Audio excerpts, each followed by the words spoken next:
Bapak Ibu, saudara-saudari yang terkasih, selamat sore semuanya. Terima kasih untuk kebersamaan kita pada sore hari ini. Saya ingin berbagi terkait dengan perjalanan hidup doa kita, devosi kita melalui Santa Faustina, terlebih melalui kerahiman ilahi. Maka yang pertama saya mengucapkan banyak terima kasih untuk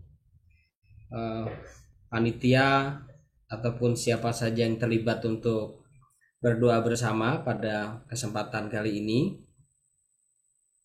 Dan yang kedua, kurang lebih nanti maksimal 25 menit saya mencoba untuk berbagi, dan bahan sudah saya coba persiapkan baik secara lisan ataupun juga dibantu dengan PowerPoint atau PPT yang saya persiapkan.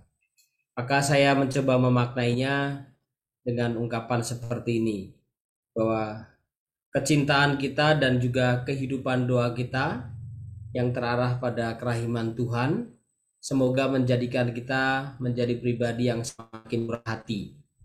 Kemurahan hati, maka pasti banyak buah yang bisa kita peroleh dan sekaligus yang sudah kita taburkan kepada setiap perjumpaan, entah di dalam keluarga atau perjumpaan dengan siapa saja, melalui perjalanan doa kita yang dari sisi waktu banyak orang mengatakan penuh dengan tantangan, tetapi juga penuh dengan rahmat. Misalnya salah satunya harus jam 3 sore, kemudian juga persiapan-persiapan yang lainnya harus dilakukan.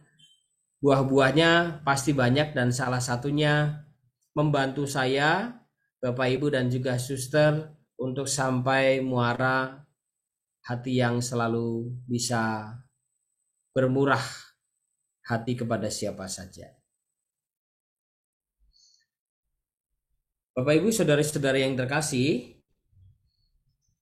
kemurahan hati itu terangkum terlebih dahulu di mana kita bukan hanya memahami tapi yakin bahwa Tuhan itu adalah Sang Pecinta. Tuhan itu yang selalu mengasihi kita. Maka saya mengatakan God is love. Tidak ada ungkapan lain yang lebih dalam selain tiga kata ini. Tuhan adalah kasih. Baik itu Paus Benediktus ke-16, Yohanes Paulus kedua yang juga menghidupi devosi kerahiman ilahi, kemudian juga Paus Fransiskus dalam tulisan-tulisannya selalu mengatakan bahwa Tuhan adalah kasih, atau Tuhan itu pecinta. Tuhan itu bukan, Tuhan tidak pernah mempunyai budaya menyingkirkan, Tuhan tidak pernah mempunyai budaya untuk memarahi, Tuhan tidak mempunyai budaya untuk menjatuhkan, tetapi Tuhan itu mempunyai budaya merangkul, mengasihi, mengampuni.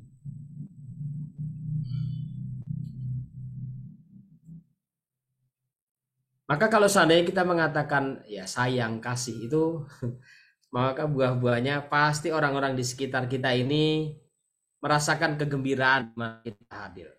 Entah itu Bu Elsma, Ibu Elianora, Ibu Margareta dari Makassar, siapa saja, Ibu Erli, dimanapun Ibu Erli berada, dimanapun Ibu Elma berada, dimanapun yang namanya Romanus berada, kalau seandainya membawa kasih Tuhan, pasti orang-orang di sekitar itu merasakan aura kegembiraan. Dimanapun saya berada, saya selalu mudah mendapatkan banyak teman, mendapatkan banyak sahabat. Sesulit apapun, selalu bisa menemukan sukacita di dalam batin. Salah satunya seperti Mother Teresa. Seberat dan sesulit apapun, dalam karya yang tidak mudah, Mother Teresa tetap memancarkan kegembiraan. Maka itulah salah satu bukti nyata di mana yang Tuhan adalah kasih itu hadir di dalam hatinya yang namanya misalnya Romanus ini, yang hadir juga di dalam hatinya Ibu Endang, hadir juga di dalam hatinya Ibu Lidwina, hadir juga di dalam hatinya Ibu Lianti, dan seterusnya. Saya sebut saja namanya, benar atau salah saya nggak tahu. Pokoknya saya sebut satu persatu. Betul ya Bu? Jangan pasti sebagian besar akun sendiri nih ya. Bukan akunnya cucunya, anaknya, saya nggak tahu. Pokoknya saya sebut aja. Nah, eh, jadi keaslian mencintai itu yang paling utama adalah to give, memberi. Bukan konsentrasinya pada dirinya Romanus. Pokoknya semuanya itu harus ke Romanus. Semuanya bukan itu. Romanus ki reneng apa-apa nih. Romanus itu tidak ada apa-apanya kalau seandainya tidak bersandar pada Yesus. Romanus itu menjadi nothing. Tidak ada gunanya, nggak ada manfaatnya kalau seandainya tidak berjuang untuk dekat kepada Bunda Maria, berjuang dekat dengan Santo Yusuf, dekat dengan Yesus sendiri, walaupun terkadang dengan segala perjuangan. Maka keaslian kasih sayang, keaslian yang namanya apa ya, mencintai itu adalah selalu memberi, to give, memberi, selalu memberi dan selalu memberi. Bukan berorientasi pada aku, pada diri. Nah, saudari-saudari yang terkasih, saya mengutip ada satu kutipan dari Amsal bab 11 ayat 24. Ada yang berharta tetapi bertambah kaya. Ada yang menghemat secara luar biasa namun selalu berkekurangan. Gitu ya. Pokoknya kalau seandainya kita memberi, pun saya yakin boleh tanya ke Bu Erni, boleh tanya ke Ibu Theodora, Gebilo, atau Mariati, Bu Mariati. Selama kita selalu memberi, pasti kita tuh senang. Memang pada dasarnya hati kita ini pengen selalu berbagi. Mong kalau seandainya memberi, berbagi sama orang yang tidak bisa berterima kasih, ya terkadang kita sebel. Apalagi kalau seandainya kita ngutangin ke orang yang nggak tahu diutangin, nah itu sebel.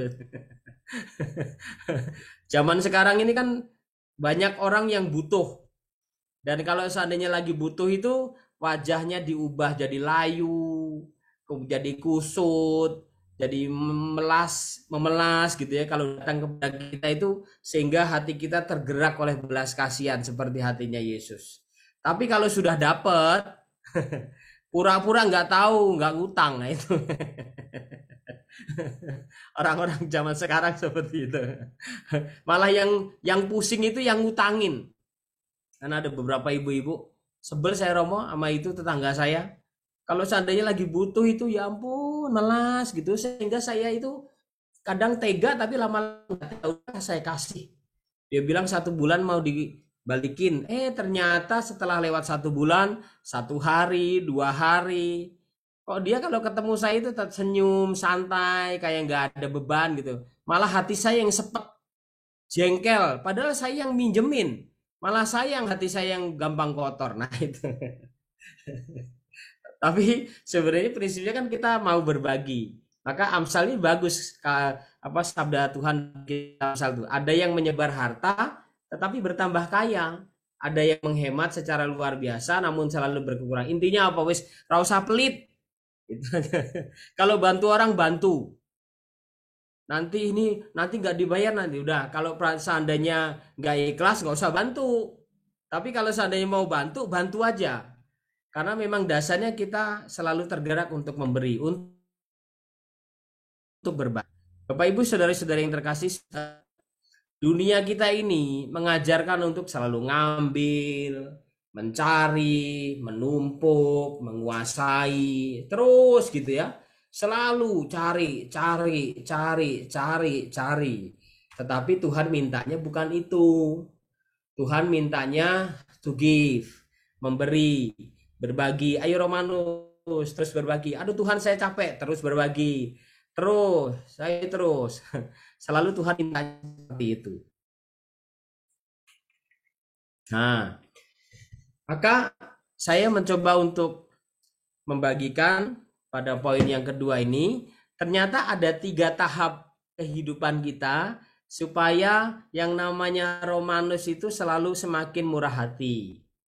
Kalau ibu-ibu yang di sini sih wajah-wajahnya udah wajah-wajah murah hati, murah senyum, murah apa, tapi katanya nggak murah ya. Selalu ada Bu Rika, ada Bu Lisa, ada Bu Erni.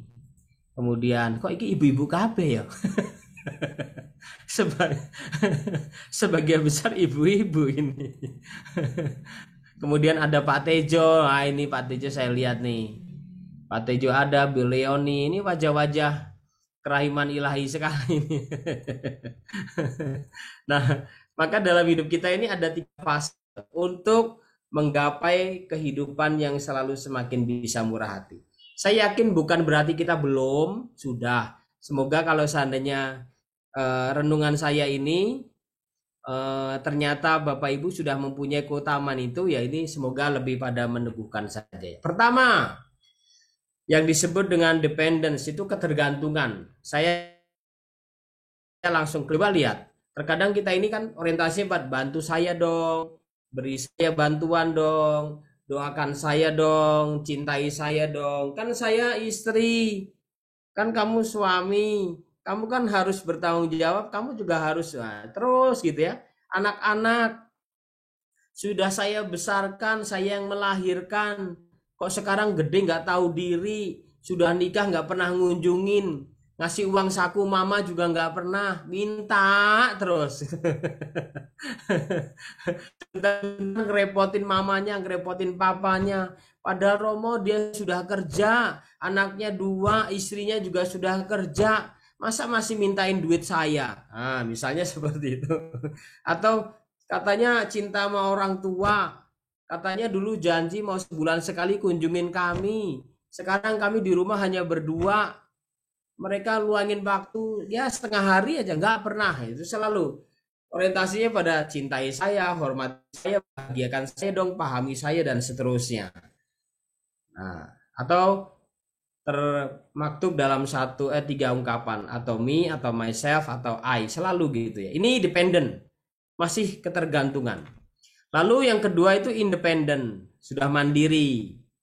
Contohnya, sejauh bisa diusahakan sendiri, lakukan sendiri. Semakin bertambah usia, semakin bertambah umur, semoga kita tidak merepotkan banyak orang.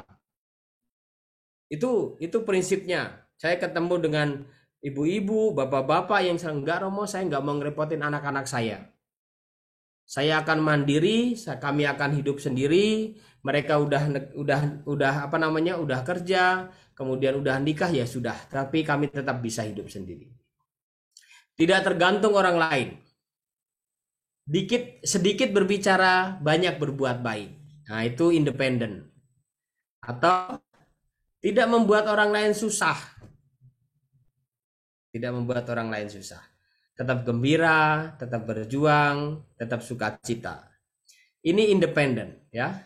Ini fase yang kedua. Nah, fase yang paling penting ini yaitu interdependent. Melampaui atau beyond yourself, beyond. Jadi Romanus melampaui tentang kediriannya. Bagaimana cara melatihnya? Belajar merendahkan hati, kemudian belajar untuk mendahulukan orang lain. Ini penting, mendahulukan orang lain. Kemudian misalnya di kelompok kita nih, di organisasi ini, bukan organisasi, kelompok doa gitu ya, selalu kasih kesempatan orang lain. Belajar untuk tidak mau menang sendiri, merasa diri paling benar, saya tinggal dengan frater-frater. Maka kalau seandainya saya salah, saya ngomong sama frater. Saya bilang, saya biasanya panggil bro gitu ya, atau frat aku salah iki. Oh ya udah gitu. Malah mereka lebih apa ya? Lebih senang gitu. Kalau seandainya memang saya salah, saya ngakuin salah. Misalnya kami punya peraturan, kalau seandainya pakai gelas untuk minum sendiri, selesai minum gelasnya dicuci sendiri. Tapi pada saat terus saya lupa, saya habis olahraga, saya minum, saya taruh di meja. Lalu frater saya bilang, saya ini gelas siapa nih? Oh, langsung pas saya oh iya gelas gelas saya nih, gelas gua tuh, sorry sorry sorry, oh iya Romo, oke. Jadi lebih fair gitu, lebih enak gitu. Itu menjadi proses untuk bisa saling belajar. Belajar untuk tidak mau menang sendiri. Cepat memberi pengampunan. Ini walaupun tidak mudah, harus dilatih. Harus cepat untuk beri pengampunan kepada siapa saja. Dan cepat menolong. Jangan ditunda-tunda. Sekali kita bisa membantu, bantu. Jangan ditunda-tunda. Ini interdependent, melampaui atau beyond yourself, beyond myself.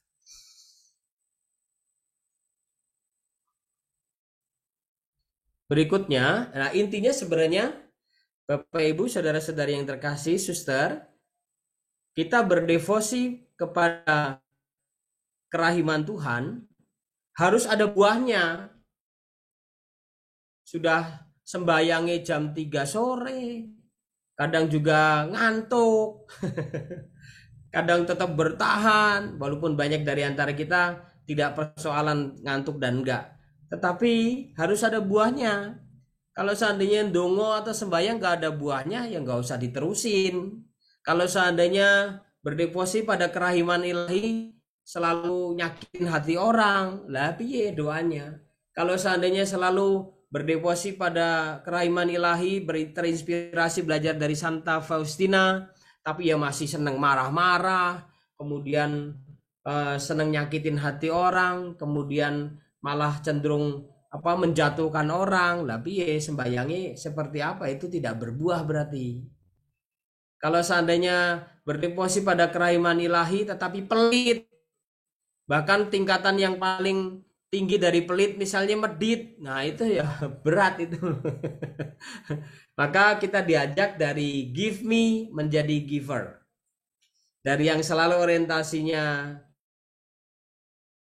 apa ya dong, perhatiin saya dong, cintai saya dong, itu sekarang kita menjadi to give atau menjadi giver pelakunya. Nah sebenarnya intinya di sini, intinya pada bagian yang tulisan sederhana. Lalu bagaimana memiliki kata untuk bisa berbagi? Pertama, belajar untuk melayani dan mendahulukan orang lain. Semoga hati seperti ini sudah kita miliki. Mendahulukan orang lain, mendahulukan yang lebih tua. Saya hidup bersama dengan misalnya ya Romo Aji, Romo Hadi yang sudah sepuh-sepuh. Kalau seandainya kita mau bepergian, mereka yang harus kami perhatikan. Yang muda-muda harus melayani, walaupun terkadang yang sepuh, yang tua itu juga merasa saya masih bisa kok Romo gitu. Romo Hadi itu selalu bilang kepada saya kalau saya bantu, Romo saya bisa. Oh nggih Romo gitu, tetap saya jagain. Romo Aji mau naik mobil karena beliau kena stroke, ya udah dengan enteng saja kita bantu, kita angkat, naikin ke mobil, kursi rodanya taruh di belakang. Melayani, mendahulukan orang lain dengan tulus dan ikhlas, tidak usah berharap lebih. Itu yang pertama. Lalu yang kedua, belajar untuk mempromosikan orang lain. Nah ini penting. Jangan selalu orientasinya pada diri sendiri, tetapi misalnya kepengurusan di kerahiman ilahi ini ada ketuanya, ada wakilnya, ada siapa, kemudian kita serahkan tanggung jawab kepada ini. Pertemuan ini hostnya ini. Kemudian sampai bahwa misalnya Bu Rika itu punya kelebihan ini loh, beliau bisa ini loh, maka promosikan orang lain. Mohon maaf saya menggunakan kata yang agak marketing ini, tapi penting ini mempromosikan orang lain, bukan orientasi pada diri sendiri. Pasti happy, saya yakinlah, pasti akan bergembira. Ketiga, berdoalah untuk orang lain atau berdoalah untuk orang yang gak suka, tidak sepaham, tidak sejalan dengan saya.